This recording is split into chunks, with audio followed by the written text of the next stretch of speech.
Thanks for joining us for Driven Coast to Coast Car Talk. We've all had our car builds, our car projects. We've all had our unfinished car builds. In this podcast, we're going to talk about the lessons we've learned and perhaps some tips on completing your build.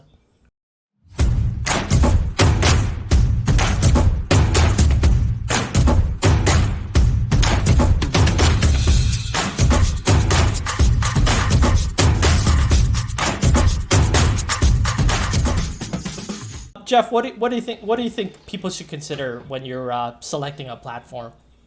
I think your point is pretty important. I think aftermarket support is absolutely a consideration.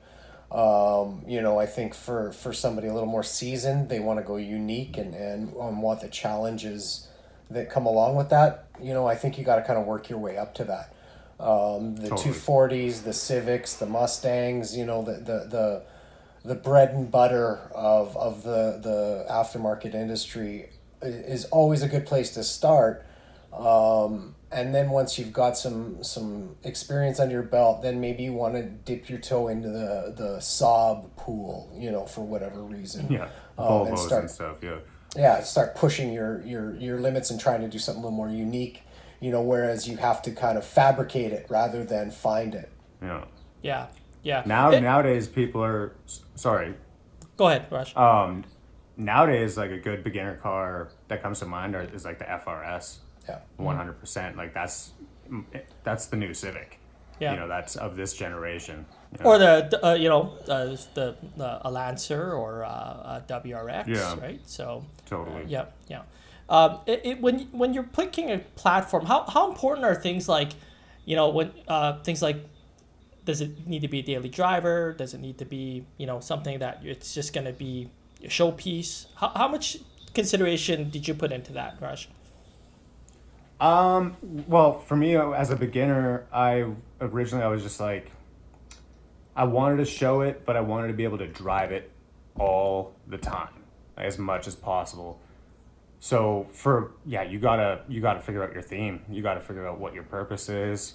Are you going to be a track car? Are you going to be a weekend track car, daily driver? You know what I mean? Is it going to be a street legal car?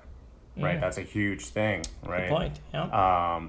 Do you want back seats? Like there's a lot of That's really a great point. Like things that I want is going to be different. Like I want power windows. I want air conditioning, exactly. right?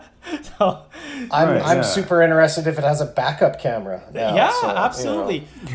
But to your point, if you're obviously going to race it or that those are probably not important items, right? So how do you organize yourself so that you created a list, right? Jeff, what's your recommendation? Like how would you collect this? Like how would you sift through all this and not get stuck into like scope creep?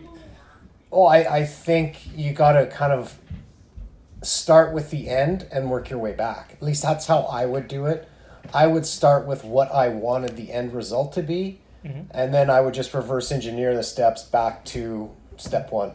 That's how I would approach it. Would it start with the car, or would it start with like, here are my needs, here's what my driving goals? I mean, platform, what I want to use it for, and what kind of modifications I want to do. If you wanted to put it into the three kind of subcategories, and establish that, and budget. I mean, obviously, budget, and then just start working backwards, like where to get it, how to get it, what am I going to do first, and that's when you kind of dig in. At least for me, that's when I would start digging into the logistics and the schedule and the timing and all that other detail stuff. Mm-hmm. Mm-hmm. Yeah, totally. I like to call it it's just your vision, man. Like, what do you see when you close your eyes?